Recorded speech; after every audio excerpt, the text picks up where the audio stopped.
सांगितलं ocular defence.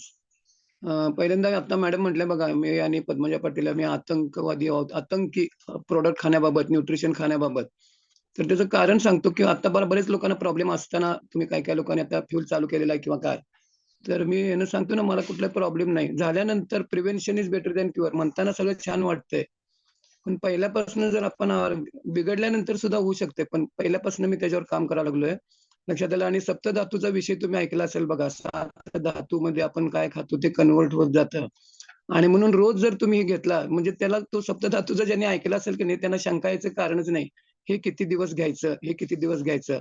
ज्यांनी पूर्ण ऐकलं असेल, पूर्ण माझं ते टॉपिक कारण का आत्ता जे तुम्ही खाता ते 7 धातूमध्ये कन्व्हर्ट होणार आहे आणि मग तुमची धातू पुष्टी जे होते की नाही आणि मग तुमचं ते आरोग्य चांगलं राहत असतं. आणि म्हणून आम्ही कसं हे जे मी मी जवळ-जवळ 19 काय 20 हे फ्यूल वेगळे-वेगळे आहेत. टार्गेटेड न्यूट्रिशन आहेत. झाल्यानंतर काय होऊ नये म्हणून आहे की नाही, तर प्रत्येकाला तर आणि आजचं जे फ्यूल आहे की नाही, तर हे डोळ्याशी रिलेटेड आहे. आपल्या डोळ्यांचं जे आरोग्य आहे की नाही किंवा काय, तर त्याचं नाव कसं आहे ऑक्युलर डिफेन्स. मी पहिला तुम्हाला त्या शब्दाचा अर्थ सांगतो, नाहीतर ते काय कळणारच नाही. हे सगळं आपल्या डोळ्याशी रिलेटेड आहे. डोळ्याचं आरोग्य जे आहे की नाही, तर ते. तर ocular means related to eye. Ocular defence. लक्षात आलं? Ocular defence. डिफेन्स म्हणजे संरक्षण करणे. तर ऑक्युला म्हणजे काय? तर रिलेटेड टू आय. म्हणजे तुमचे दिसतं की नाही तुम्हाला एबिलिटी टू सी म्हणजे तुम्हाला दिसायला पाहिजे. आपण जे काय पिक्चर बघतो, बाकीचं सगळं बघतो ना, तर ती दिसण्याची क्षमता. लक्षात आलं? तर ते काय त्याला म्हणायचं ऑक्युलर. ऑक्युलर. तर ऑक्युलर डिफेन्स. मग ही क्षमता त्याचं संरक्षण झालं पाहिजे. हे तुम्हाला दिसतं किंवा काय वगैरे की नाही, शेवटी काय आपल्याला सगळ्या याचा अनुभव घ्यायचा असेल, जगाचं काय बघायचं असेल, तर डोळ्याच्या माध्यमातून आपल्याला पंच ज्ञानेंद्रिय जे आहेत ना, तर सगळी ज्ञानेंद्रिय सुद्धा आपली तेवढी शेवटपर्यंत सक्षम पाहिजेत. तर आपल्याला बघा एज रिलेटेड मॅक्युलर डिजनरेशन तो पण एक जरा समजून घ्या. ARMD म्हणतात. Age related macular degeneration. Degeneration म्हणजे ऱ्हास होणे. त्याच्यातलं कमतरता कमी-कमी होत जातं. लक्षात आलं? तर हे रेटिनाचा हा क्रिटिकल भाग आहे. रेटिना असतो की नाही आपल्या डोळ्यामध्ये, तर त्याचा तो क्रिटिकल पार्ट असतो. त्याला म्हणायचं मॅक्युला. लक्षात आलं? त्याला म्हणायचं मॅक्युला आणि तो आपलं वय वाढेल तसं की नाही, तर तो डिजनरेशन होतच असतं. वयाप्रमाणे पण होत असते. आणि सगळ्यात महत्त्वाचं आता हे जे मी आता जे आपल्याला बघा, आपण उन्हाळ्यामध्ये आता ऊन वाढायला लागले ना, तर त्याचा काय दुष्परिणाम होतो, तर कडक उन्हामध्ये की नाही अल्ट्राव्हायोलेट रेज जादा असतात. म्हणून बघा आता आपण उन्हामध्ये बाहेर जाताना आहे की नाही, गॉगल वगैरे सुद्धा किंवा आता माझा सुद्धा हा चष्मा आहे की नाही डे अँड नाईट आहे. म्हणजे उन्हात गेले ते आपोआप तो काळा होतो. लक्षात आलं? आपण गॉगल वगैरे वापरतो, तर ते संरक्षण आहे. की काय तुम्हाला त्या उन्हाचा जो कडक उन्हाचं जे हे असतं त्याच्यामध्ये प्रचंड प्रमाणात अल्ट्राव्हायोलेट रेज असतात आणि त्या अल्ट्राव्हायोलेट रेजमुळं आपले ते डोळ्याचे जे रेटिना वगैरे हे जे आता मी सांगितलं की नाही, तर ते डॅमेज होत असतं. तिथं फ्री रॅडिकल तयार होत असतात. लक्षात आलं? आणि दुसरा त्याला आहे, दुसरं लक्षात घ्या. आता सगळं आपण टीव्ही, मोबाईल, लॅपटॉप हे स्क्रीन फेस करतो. 2 गोष्टी आहेत लक्षात घ्या. दोन्हीकडे सुद्धा तुम्हाला उपयोगी आहे आणि आपण किती स्क्रीन फेस करतो बघा आणि त्याचे जे ब्लू रेज आहेत की नाही, तर त्याच्यापासून सुद्धा होत असतं. म्हणजे हे स्क्रीन फेस करतो त्याचे ब्लू रेज आणि उन्हाळा आता कडक उन्हाळा वाढत निघालेला आहे आणि त्याच्यामध्ये तिथं काय असतं त्या उन्हामध्ये अल्ट्राव्हायोलेट रेज असतात. तर ह्या दोन्हीमुळे हे तुमचे रेटिनाचं हे जे असतं की नाही, फोटो रिसेप्टर असतात. नंतर तुम्हाला मी सांगितल्यानंतर तुम्हाला इमेज दाखवली जाईल. सुमेध सर तुम्हाला इमेज दाखवतील. तर त्याच्यानंतर तुम्हाला लक्षात येईल.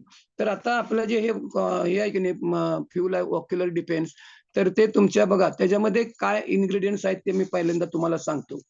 तर ते कॅप्सूल फॉर्ममध्ये येतं. लक्षात आलं कॅप्सूल फॉर्ममध्ये असतं. 30चं ते एक बॉक्स असतो. रोज 1 कॅप्सूल घ्यायची. रोज 1 केव्हाही घ्या. उपाशीपोटी घ्यायची नाही. नाश्त्यानंतर घ्या, शेक गेल्यानंतर घ्या, जेवल्यानंतर घ्या. रोज रोज 1 कॅप्सूल घ्यायची. तर त्याच्यामध्ये 2 इन्ग्रीडियंट्स आहेत की नाही तर ते महत्वाचे आहेत. ल्युटिन आणि झिझिॲन्थिन हे 2 त्याच्यामध्ये ते फूड आहेत. लक्षात आलं काय? फूड फॉर्मॅटमध्ये असतं. तर ते ल्युटिन तर त्याच्यामध्ये ल्युटिन 13 मिलीग्राम आहे आणि झिझिॲन्थिन आहे की नाही ते 26 मिलीग्राम. हे 2 त्याच्यामध्ये हे आहेत. त्यानंतर व्हिटॅमिन ए आहे. त्याच्यामध्ये 420 मिलीग्राम व्हिटॅमिन ए आहे. व्हिटॅमिन सी आहे 28 मिलीग्राम आहे. व्हिटॅमिन ई आहे 52 मिलीग्राम आहे. नंतर कॉपर आहे 122 मिलीग्राम आणि झिंक आहे 845 मिलीग्राम. हे त्याचं एका कॅप्सूलमध्ये मी तुम्हाला कॅप्सूल म्हटल्यानंतर कुठे हे औषध नाहीये लक्षात घ्या. आता हे मी सगळे फूड फॉर्मॅटमध्ये येतं. आपलं कुठलंही प्रॉडक्ट आहे की नाही, औषध नाही आहे, हे फूड फॉर्मॅटमध्ये येतं. तर ही कॅप्सूल आता ह्याच्यातले मी काय-काय त्याचे आहेत ना, त्याचे बेनिफिट्स काय आहेत ते मी तुम्हाला सांगणार आहे. आता हे जे आहे तुम्हाला vitamin A, C, E works as a antioxidant म्हणजे फ्री रॅडिकल पेशी लेव्हलला जो कचरा तयार होणार असतो, तर तो स्वच्छ करायचं काम किंवा काय, तर त्याला अँटीडोस फ्री रॅडिकलला अँटीडोस काय? अँटीऑक्सिडंट. ते vitamin A, C, E works as a antioxidant. तर त्याच्यामध्ये ते व्हिटॅमिन ए आहे बघा 420 मिलीग्राम आहे की नाही. बीटा कॅरोटीन असतं. तुमचं एज रिलेटेड वय वाढेल तसं सुद्धा आहे की नाही, तुमच्या डोळ्याचं आरोग्य कमी होत असतं की नाही. म्हणून आपण बघा इकडे गाजर खावा, व्हिटॅमिन ए खावा, गाजर, अमुक-तमुक वगैरे आपण म्हणतो की नाही. तर व्हिटॅमिन एची डिफिशियन्सी डॉक्टर सुद्धा आपल्याला व्हिटॅमिन ए सगळे आय स्पेशालिस्ट तुम्हाला ए व्हिटॅमिनचे औषध वगैरे त्या ठिकाणी देत असतात. तर ते एजिंगमुळे सुद्धा त्या ठिकाणी होत असतं. तरी ते व्हिटॅमिन ए आहे. Vitamin C works as a antioxidant. परत लक्षात व्हिटॅमिन सी वॉटर सोल्युबल असतं. रोज घ्यावं लागतं. बॉडी व्हिटॅमिन सी स्टोअर करू शकत नाही. तर ते तुम्हाला रोज घ्यावं लागतं. तर त्याच्यामध्ये व्हिटॅमिन सी 28 मिलीग्राम ते अँटीऑक्सिडंट. ते फ्री रॅडिकल म्हटलं ना त्याला उलटं अँटीऑक्सिडंट आहे त्याच्यामध्ये. व्हिटॅमिन ई 52 मिलीग्राम आहे. फ्री रॅडिकल रिएक्शन मग ते सुद्धा अँटीऑक्सिडंट म्हणून काम करतं फ्री रॅडिकलसाठी ते. आणि कॉपर आणि झिंक आहे की नाही, कॉपर एकत्र ॲक्शन होते. कॉपर आणि zinc age related macular degeneration हे जे होतं आता मी तुम्हाला म्हटलं की नाही, डिजनरेशन म्हणजे ऱ्हास होत असतो. लक्षात आलं डॅमेज होत असतंय. तर हे कॉपर आणि झिंक कॉम्बिनेशन म्हणजे एकत्र जर ते आले की नाही आणि ते ते हे रिसर्च आहे लक्षात घ्या. तर त्यात 122 मिलीग्रामच का टाकलं, 845 मिलीग्राम का टाकलं, तर ते योग्य त्या मात्रेमध्ये जर ते गेलं आणि ते एकत्र गेलं, लक्षात आलं, तर ते एकत्र म्हणजे कॉपर आणि झिंक लक्षात आलं ते मिनरल्स आहेत दोन्ही. मग हे ज्यावेळी दोन्ही जातात की नाही, तर त्यावेळी ते तुमचे हे एज रिलेटेड जे प्रॉब्लेम असतात डोळ्याचे, तर ते तुम्हाला होणार नाहीयेत. म्हणजे त्याची क्षमता तुमची काय वाढते, डोळ्यांच्या दिसण्याची क्षमता वगैरे जी असते, तर ती वाढत असते. लक्षात आलं? तर आता तुम्हाला बघा, आपल्याला बघा ल्युटीन आणि झिंथायलिन हे त्याच्यातले 2 मेन इन्ग्रीडियंट म्हणतो की नाही, महत्त्वाचे म्हणजे ज्याची ॲक्शन असते, तर ते 2 असतात.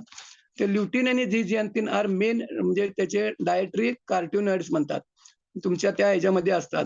तर त्याची कसे असते आपल्या ज्या रेटिना जो असतो की नाही, तर त्याचं प्रोटेक्शन झालं पाहिजे.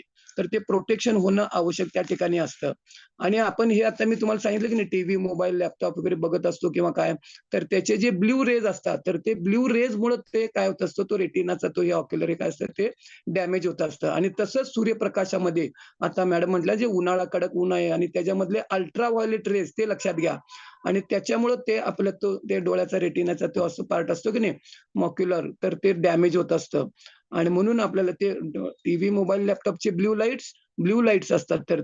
तर त्याच्यामुळं आणि सूर्यप्रकाशामधलं कडक ऊन जे असतं की नाही, कडक ऊन हां, लक्षात घ्या. आपण हे सकाळी उन्हात वगैरे बसतो की नाही, तर ते तुम्हाला आपण कोवळं ऊन म्हणतो की नाही, व्हिटॅमिन डी वगैरे पाहिजे आपण, तर ते कोवळ्या उन्हामध्ये आपल्याला बसायला सांगतात.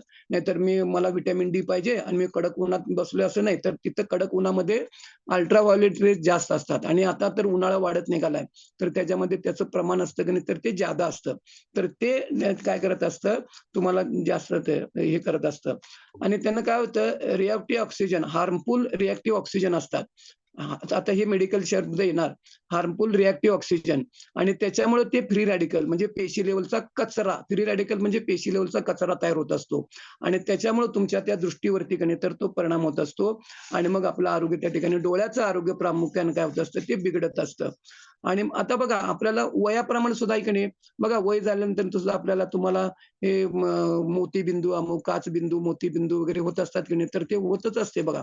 तर म्हणून तुम्हाला पहिल्यापासून आपण हे न्यूट्रिशन आपण जे हे तुम्हाला सांगतो की नाही, ही न्यूट्रिशनची डिफिशियन्सी राहते. म्हणजे आपण कायम सांगतो बघा जमिनीमध्येच काही हे नाही आहे किंवा ऱ्हास होत निघालाय. जमिनीमध्ये पोषक तत्व राहिलेली नाही आहेत. तर आपल्याला किती जरी तुम्ही म्हटलं मी गाजर खातो, पालक खातो आणि अमुक खातो, तमुक खातो, तर त्याच्या त्या फळात, त्या भाजीमध्ये, त्या कडधान्यामध्ये, अन्नधान्यामध्ये ते आलेलं नसतं. कारण का जमिनीचा सगळा ऱ्हास आणि पेस्टिसाइड्स प्रचंड प्रमाणात वापरतो. आणि ही न्यूट्रिशनल डिफिशियन्सी आपल्याला राहते की नाही, तर ते आपल्या पेशी लेव्हलचा कचरा वगैरे आहे ते आणि पाहिजेल आहे ते तुम्ही देत नाही. तुम्ही काही जरी खाल्ला की नाही, तर पोट भरतं की नाही, तुम्ही काय पण खा. पोट भरतं आणि ते पोट भरण्यासाठी आपण खातो. त्या तुमच्या लाखो करोडो पेशींना तुम्हाला काय पाहिजेल ते आपण देतो काय आणि ते एव्हरेज आपण देत नसतो आणि त्याच्यामुळे आपलं काय होत असतं त्या शरीराचा आपल्या त्या पार्टच्या तुमच्या पेशी डॅमेज होत असतात. नवीन तयार होणाऱ्या पेशी वीक तयार होतात आणि म्हणून काय होतं आपलं आरोग्य बघा वय वाढेल तसं लोकांचं कसं आपण तुमचे रिंकल्स किंवा आपली ताकद, इम्युनिटी किंवा हे कमी-कमी होत जात असतं. लक्षात आलं तर त्याच्यावरती आपल्याला हे न्यूट्रिशन फुलफिलमेंट ज्यावेळी आपण करतो की नाही, तर तसं आणि आपण बघा बघत असतो आणि सकाळी उठल्यापासून रात्री डोळे झाकेस्तोपर्यंत आपण काही ना काहीतरी बघतच असतो. मग ते केवढे ते हे चालू असतं. लक्षात आलं? सुमित सर आता हे दाखवताय? हे दाखवा. इमेज दाखवा. म्हणजे तुम्हाला मी लक्षात येईल त्याचं काय हे होत असतं की नाही. आपण हे दाखवतो खातो सर. की नाही कुल्फी, कुल्फी. कुल्फीचं कसं असतं बघा ते वरती आईस्क्रीम असतं आणि खाली कांडी असते. लक्षात आलं? तर तिथं तसं तुम्हाला दिसेल बघा ते. साधारण मी तुम्हाला ते वर्णन करतोय.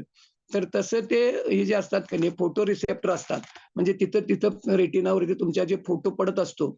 लक्षात आलं? इमेज बघा तुम्हाला साधारण ते लक्षात येण्यासाठी हां, ते बघा ते कुल्फीसारखं आईस्क्रीमसारखं असतं की नाही? तर त्याच्यातलं काय होतं तर ते अंतर वाढायला लागतं. अंतर आहेत की नाही ते लागून-लागून असतात. अशी ही ही बोटं आहेत कशी बघा माझी. हां, बघा ते अंतर असतं की नाही ते वाढत जातं आणि त्याची शेपटी असते की नाही त्याचं ते कमी होत जाते. शेपटीकडचा भाग जो असतो की नाही, तर तो कमी होत जातो. म्हणजे त्याची लेंथ कमी होते आणि त्याचं अंतर काय होतं तर ते वाढत जातं आणि मग ते वाढत जसं जाईल की नाही, तर ते तुमचा रेटिना किंवा ते दिसण्याची दृष्टी हे असतं की नाही, तर ते कमी होतं. डोळ्याचे प्रॉब्लेम जे असतात की नाही, तर ते वाढत जात असतात. तर हे आपल्याला का? तर हे आता मी तुम्हाला सूर्यप्रकाश, अल्ट्राव्हायोलेट आणि टीव्ही, मोबाईल जे सांगितले की नाही, तर त्याच्यामुळे होत असतं. Okay Sumit sir. ओके, परत मला हायलाइट करा. हां, आता मी तुम्हाला दाखवतो बघा ते कसं काय होतं. तर ते आता माझ्या हाताकडे बघा. आता इथं बघा ही माझी बोटं जी आहेत की नाही, तर ही बोटं कशी आहेत जुळलेली आहेत. ही आता बोटं जुळलेली आहेत की नाही, मी दिसतोय? सुमित सर इमेज काढा. हां. ओके सर सुमित सर ते लक्षात आलं. आता इमेज काढा. हां, आता हे बघा ही बोटं कशी जुळलेली आहेत की नाही, तर ते हे जे आहेत की नाही त्या फोटो रिसेप्टर्स हे असे जुळलेले पाहिजेत. मग त्याच्यात काय होते हळू-हळू ते असं अंतर राहायला लागते बघा असे बाजूला-बाजूला गेले की नाही, तर हे तुमचं ते डिजनरेशन होत असतं. हे असे इंटॅक्ट पाहिजेत आणि त्याची ती शेपटीकडचा जो भाग असतो की नाही कुल्फीच्या खालची जी दांडी असते की नाही म्हणजे ते शेपूट, तर ते लेंथ त्याची कमी व्हायला लागते. मग हे डिजनरेशन एकतर अंतर वाढणं आणि त्याची ते शेपूट असते त्याची ते लेंथ कमी होणं, त्याच्यामुळे ते डिजनरेशन होत असतं आणि मग तुमच्या दृष्टीवरती त्याचा विपरीत परिणाम होत असतो आणि मग आपल्याला काय होतं त्याच्यात ते प्रॉब्लेम होतात आणि मग त्याच्यामधले हे ल्युटीन आणि झिंझियांथिन आहेत की नाही, तर ते तुम्हाला काय करत असतात, तर त्याची ताकद तिथं जे काय प्रॉब्लेम होत असतात, तर ते हे इंटॅक्ट राहिले पाहिजेत फोटो रिसेप्टर्स वगैरे किंवा काय आणि मग ते त्याच्यावर तर त्याच्यातले ते 2 इन्ग्रीडियंट्स आहेत की नाही, ल्युटीन आणि झिंझियांथिन त्याचे ॲक्शन असते की नाही कार्टिनोनाइड असते. कार्टिनोनाइड म्हणजे काय अँटी इन्फ्लेमेटरी आता कसं पेन किलर असतं की नाही, अँटिबायोटिक तर ते त्याची ॲक्शन असते. डायुरेटिक म्हणजे तुम्हाला युरिन वाटते ते बीपी कमी करणे वगैरे. तर तसं इज अ कार्टिनोनाइड ॲक्शन म्हणजे काय अँटी इन्फ्लेमेटरी म्हणजे सूज प्रॉपर्टी आहे. त्याचं त्या अँटी इन्फ्लेमेटरी म्हणजे सूज येते किंवा काय होतं की तर ती त्याची ल्युटिनची ॲक्शन असते. कशाची ल्युटिन जे त्याच्यातलं इन्ग्रीडियंट आहे, तर त्याची ॲक्शन काय असते कार्टिनोनाइड म्हणजे अँटी इन्फ्लेमेटरी सूज वगैरे येते की नाही, तर त्याच्यामध्ये डॅमेज होत असतं. मोतीबिंदू वगैरे होतं बघा किंवा काय. आणि कॅटरॅक्ट्समध्ये वगैरे बघा, तर तिथं तुम्हाला तिकडं सुद्धा तर हे अँटिऑक्सिडंट प्रॉपर्टी तर ती त्याची त्या ल्युटिनची आहे. आणि म्हणून आपल्याला हे असतं की नाही, तर हे आपण रोज 1 कॅप्सूल आपण जर घेतली की नाही, तर तुम्हाला हे ह्याच्यामुळे जे दुष्परिणाम होणार असतात, तर ते आता तुम्ही टाळू शकणार आहे का हो कोण? टीव्ही, मोबाईल, अमुक-तमुक आपण हे बघतच असतो. आता कितीतरी लोकांचा व्यवसाय आहे. लॅपटॉप समोर बसलेले असतात. आता हे सगळे तुमच्या आयटी क्षेत्रातले लोकं असतात बघा, लॅपटॉप समोर वर किती तास बघत आपण असतो बघा आणि त्याच्यामुळे त्याचा त्या ब्लू रेजचा की सारखा परिणाम होत असतो आणि मग त्याचे आपले ते डॅमेज होत असतं ते आणि हे सूर्यप्रकाशामुळे पण सांगितलं दोन्ही ह्याच्यामुळे ते भरीतभर आहे. आता हे सूर्यप्रकाश आणि हे की नाही भरीतभर म्हणून तुम्ही सुद्धा जाताना सुद्धा बघा बाहेर हे गॉगल वगैरे आपण ते सुद्धा प्रोटेक्शन आहे. आपण थंडीच्या दिवसात कसं स्वेटर वापरतो, कानटोपी वापरतो म्हणजे त्या थंड हवेपासून कसं आपण संरक्षण करतो. तर तसं उन्हात बाहेर जाताना टोपी वगैरे घालतो आपण. तर तसं डोळ्यावरती तुमचा चष्मा, गॉगल वगैरे जो असतो की नाही, तर त्याचं काय होतं, ती तीव्रता त्या ठिकाणी ती कमी होत असते. तर त्याच्यासाठी ते आहे. पण आपल्याला हे बाह्य उपचार आपण किंवा प्रोटेक्शन घेतो ते आहे. पण आपल्याला कुठून आतून तुमच्या ज्या पेशी डॅमेज जिथं होणार आहेत, लक्षात आलं. फोटो रिसेप्टर जे डॅमेज होणार आहेत, जिथं तुम्हाला दिसायची जी प्रोसेस असते रेटिनावरती, तर ती तुमची स्ट्राँग झाली पाहिजे. बाह्य स्वेटर घाल, थंडीपासून अमुक-तमुक गॉगल घाल वगैरे आपण करायचंच आहे. पण आतून जर तुमचे हे स्ट्राँग झाले, तर काय होणार आहे तुमचा, तर ते फ्री रॅडिकल आता हे व्हिटॅमिन ए, सी, ई वगैरे मी म्हटलं की नाही, ते कॉपर, झिंक वगैरे रोज एक कॅप्सूल आपण घेतो. तर काय होणार आहे तुमचे ते रेटिना किंवा हे ऑक्युलर तुमचं त्याचं संरक्षण होणार आहे. ते स्ट्राँग होणार आहे. तिथं आता तुम्ही बघा फ्री रॅडिकल की नाही हे तयार होतच असतात. तुम्ही फ्री रॅडिकल संपूर्ण बॉडीमध्ये तुमच्या तयार होतात. तुम्ही श्वास घेणार, सोडणार की नाही, शेवटपर्यंत तुम्ही सगळेजण श्वास घेणार, सोडणार आहात. मग ह्या प्रोसेसमध्ये तुमच्या बॉडीमध्ये फ्री रॅडिकल तयार होणार आहेत. तुम्ही अन्न खाणार-पिणार, मग ते काय पण खा. खाणार-पिणार की नाही, तर त्या मेटाबॉलिझम सगळं चयापचय त्याच्यामध्ये सुद्धा फ्री रॅडिकल तयार होणार आहे. तुम्ही टाळू शकत नाही. मग हे तयारच होणार आहेत की नाही, तर निसर्गानं आहेत की नाही, तर ती व्यवस्था ऑलरेडी ठेवलेली आहे, की तुमच्यामध्ये ते हे करायची व्यवस्था ठेवलेली आहे. लक्षात आलं? तर त्याला म्हणतात मास्टर ग्लुटाथिऑन म्हणून एक अँटीऑक्सिडंट आहे. तर ते बॉडी परत रिसायकल करत असते ग्लुटाथिऑन.